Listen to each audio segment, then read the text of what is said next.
नमस्ते, welcome two movie tales. आज हम देखेंगे स्टोरी 2022 में आई मूवी द आउटफिट की। कहानी शुरू होती है 1956 शिकागो से, जहां लियोनार्ड बर्लिंग नाम का एक कमाल का टेलर एंड कटर है जो अपनी शॉप चलाता है। और क्योंकि वो इंग्लैंड से आया है, लोग उसे इंग्लिश पे बुलाते हैं। फिल्म के शुरू में इंग्लिश बोलता है कि लोगों को सूट में सिर्फ दो ही हिस्से दिखते हैं, कोट और ट्राउज़र, पर वो बहुत सारी चीज़ों से मिलकर बना होता है। और एक अच्छा सूट बनाने के लिए कस्टमर की पर्सनैलिटी के बारे में भी जानना बहुत ज़रूरी है। वो अपना काम करने लगता है और फिर उसकी रिसेप्शनिस्ट मेबल शॉन, जो उसके साथ बहुत सालों से काम कर रही है, आती है और अपने काम में लग जाती है।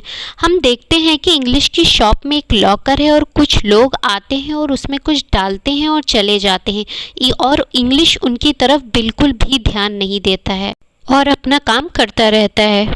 फिर लॉकर खोलकर चेक करने के लिए दो लोग आते हैं जिनका नाम रिची बॉयल और फ्रांसिस है। रिची बॉयल के पिता रॉय बॉयल एक गैंग चलाते हैं और फ्रांसिस उनका सबसे खास आदमी होता है।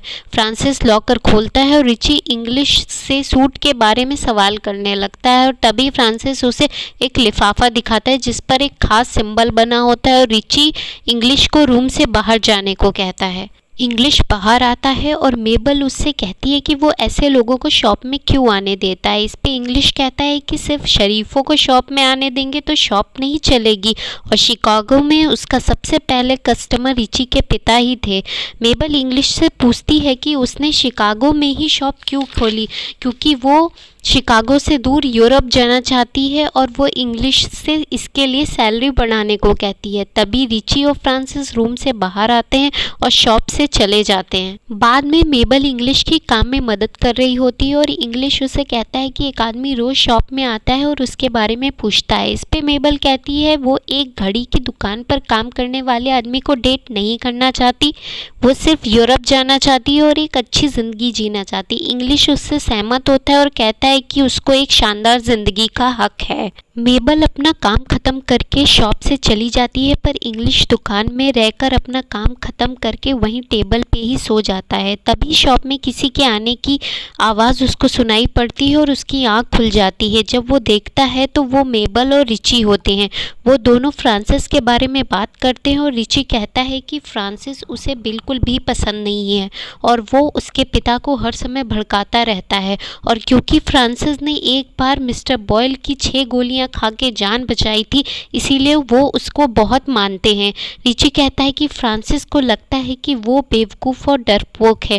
मेबल उसे शांत करती है, तभी उन्हें कुछ आवाज़ सुनाई पड़ती है। वो जाके चेक करते हैं, पर तब तक इंग्लिश फिर से टेबल पे पहुंचकर सोने की एक्टिंग करने लगता है। वो दोनों इंग्लिश को सोता देखते हैं और फिर वहां से चले जाते हैं। अगले दिन फिर इंग्लिश और मेबल अपने काम में लग जाते हैं। रिची और बॉयल वहां फिर लॉकर खोलने आते हैं और उन्हें सिंबल वाले एनवलप में से एक टेप मिलता है, वो उसे लेते हैं और चले जाते हैं। रात को जब मेबल चली जाती है और इंग्लिश शॉप में अकेला होता है, दरवाजे पे अचानक से रिंग बजती है। इंग्लिश चेक करता है और फ्रांसिस और रिची शॉप के अंदर घुस आते हैं और रिची को बहुत जख्मी होता है। इंग्लिश ये सब देखकर बहुत घबरा जाता है, पर रिची को अंदर ले जाके टेबल पे लेटाता है।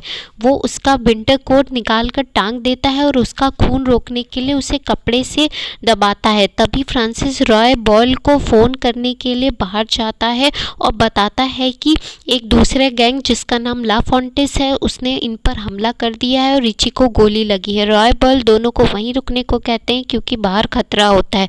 जब वो रिची के पास वापस आता है, इंग्लिश उसे कहता है कि खून बहुत बह रहा है। फ्रांसिस चेक करता है और इंग्लिश को जख्म सिलने के लिए कहता है। इंग्लिश उसे मना करता है, पर फ्रांसिस उसे बंदूक दिखाकर जख्म में टाके लगवाता है और दर्द के कारण रिची बेहोश हो जाता है। फिर फ्रांसिस एक ब्रीफकेस से टेप निकालता है और देखता है और रिची और ब्रीफकेस छोड़ के जाने लगता है। इंग्लिश उसे रिची को भी साथ ले जाने को कहता है। फ्रांसिस मना कर देता है और इंग्लिश को टेप दिखा के बताता है कि वो एक टेप है जो FBI ने बनाई है और इसमें बातें रिकॉर्ड हो जाती हैं। उनके गैंग में एक खबरी है जो उनके बारे में एफबीआई को सब बता रहा है। पर बॉयल गैंग को ये टेप मिल गई है क्योंकि एफबीआई में उनकी ऊपर तक पहुंच है और अब वो इस टेप को सुनकर खबरी का नाम पता लगाना चाहते हैं, इसीलिए वो टेप रिकॉर्डर का इंतज़ाम करने जा रहा है और रिची और टेप को यहीं छोड़कर जा रहा है क्योंकि ला फॉन्टेस गैंग और एफबीआई उनके पीछे हैं, जिससे वो इस टेप को बॉयल गैंग के खिलाफ इस्तेमाल कर सके। ये सब बताकर फ्रांसिस चला जाता है। इंग्लिश ब्रीफकेस खोल के टेप को देखता है और फिर अपने काम में लग जाता है। तभी रिची जाग जाता है और आता है, उसका शुक्रिया करता है जान बचाने के लिए। इंग्लिश उसको पानी लाके देता है और पूछने पे बताता है कि फ्रांसिस टेप रिकॉर्डर का इंतज़ाम करने गया है। रिची उससे कहता है कि उसके पिता इंग्लिश को बहुत पसंद करते हैं और तभी इंग्लिश रिची से कहता है कि वो ही खबरी है। ये सुन के रिची 1 मिनट के लिए सकपका जाता है, लेकिन फिर हंसने लगता है और इंग्लिश से कहता है कि वो कभी खबरी हो ही नहीं सकता क्योंकि वो शक्ल से ही टेलर लगता है।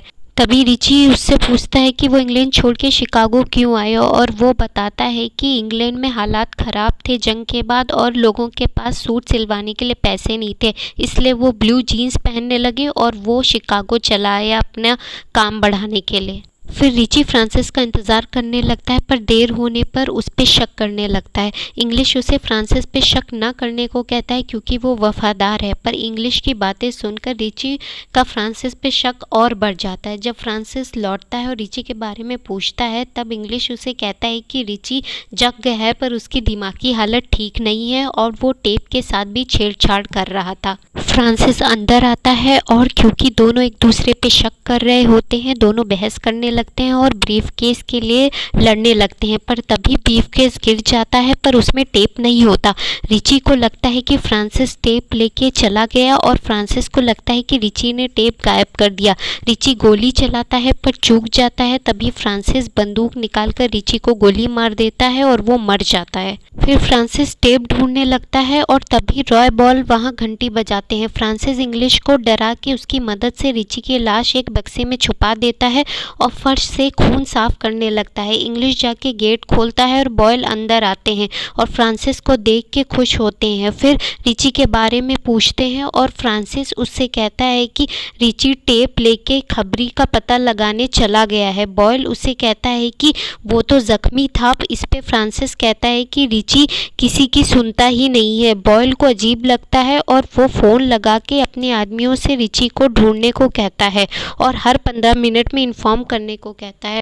जब वो अंदर आता है तो फ्रांसिस उससे कहता है कि हमें यहाँ से जाना चाहिए और रिची को ढूंढना चाहिए, पर बॉयल उससे कहता है कि यहाँ फ़ोन का वो इंतज़ार करेगा और फ्रांसिस को बाहर रिची को ढूंढने भेज देता है। फिर वो इंग्लिश से बातें करने लगता है और उसे सच बताने को कहता है क्योंकि उसने रिची का विंटर कोट टंगा हुआ देख लिया होता है।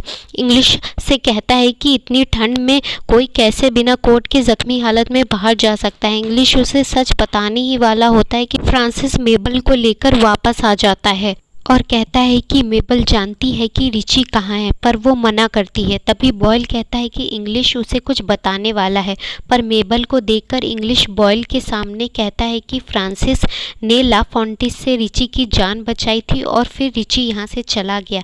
इसके बाद फ्रांसिस बॉयल से कहता है कि मेबल रिची की गर्लफ्रेंड है और वो जानती है कि रिची कहाँ है। इंग्लिश बॉयल को समझाने की कोशिश करता है कि मेबल ने कुछ नहीं किया, पर बॉयल सच जानने के लिए फ्रांसिस से मेबल को अंदर ले जाके सच उगलवाने को कहता है। इंग्लिश डरने लगता है पर तभी फ़ोन की घंटी बजती है और इंग्लिश फ़ोन उठाकर बात करता है और फिर अंदर आकर सबको बताता है कि रिची का फ़ोन था और वो ला फॉन्टिस से छुपा हुआ है और 20 मिनट में बुलाया है और वो सबको पता बताता है। बॉयल ये सुनकर तुरंत रिची के पास चलने को कहते हैं, पर फ्रांसिस बॉयल से कहता है कि इंग्लिश और मेबल पे नज़र रखना भी ज़रूरी है और वहीं रुक जाता है। फिर वो फ़ोन के बारे में इंग्लिश से पूछता है और वो कहता है कि बॉयल के आदमी का फ़ोन था। फिर वो मेबल की तरफ बंदूक तान के टेप के बारे में पूछता है और इंग्लिश उससे कहता है कि मेबल उसे बचा सकती है क्योंकि वो ही खबरी है। उसी ने एफबीआई के साथ मिलकर टेप रखवाया था और ला फॉन्टेस को भी पैसों के लिए खबरें दी थी और अगर वो अभी ला फोंटिस को रॉय बॉयल कहाँ जा रहा है ये बता देगी तो ला फोंटिस रॉय को मार देंगे और वो बॉयल गैंग का लीडर बन जाएगा। फिर वो पैसे के बदले टेप देने के लिए ला फोंटिस को यहाँ बुलाएगी और तब वो ला फोंटिस को भी मार सकता है और पैसे भी ले सकता है। ये सुनकर फ्रांसिस थोड़ा सोचता है पर फिर वो हाँ कर देता है। मेबल जाके ला फोंटिस को फ़ोन लगाती है और बॉयल का पता देती है और टेप लेने को बुलाती है। थोड़ी देर बाद ला फोंटिस रॉय को मार के वहाँ आते हैं। फ्रांसिस उनको मारने के लिए छिप जाता है। मेबल दरवाज़ा खोलती है और वो अंदर आके मेबल से टेप मांगते हैं पर मेबल पहले पैसे दिखाने को कहती है। वो पैसे दिखा देते हैं पर तभी इंग्लिश उन्हें इशारों से बता देता है कि फ्रांसिस अंदर छुपा है और उसके पास बंदूक है। वो उसे पकड़ लेते हैं और फिर वो मारा जाता है। मेबल ला फोंटिस को टेप दे देती है और वो वहाँ से चले जाते हैं। फिर मेबल इंग्लिश से सच जानकर भी उसे बचाने के लिए शुक्रिया कहती है पर फिर वो कहती है कि जिस ऑर्गेनाइजेशन ने बॉयल गैंग को टेप दी थी उसका नाम आउटफिट था और अब वो उसको ढूंढ के मार देंगे। तब इंग्लिश उससे कहता है कि आउटफिट वालों ने कभी बॉयल गैंग को कोई भी लिफाफा भेजा ही नहीं था और मेबल समझ जाती है कि ये सारी प्लानिंग इंग्लिश ने की थी। उसी ने आउटफिट के लिफाफे में नकली टेप रख कर बॉयल और ला फोंटिस गैंग को गुमराह किया। फिर वो असली टेप निकालता है और उसे मेबल को देकर अपने FBI वाले दोस्त को देने को कहता है क्योंकि उसमें अब ला फोंटिस के खिलाफ भी सबूत हैं जो काफ़ी हैं उनको पकड़ने के लिए।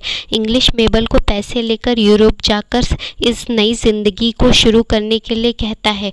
मेबल भी उसे साथ चलने को कहती है पर वो मना कर देता है और वो वहाँ से चली जाती है।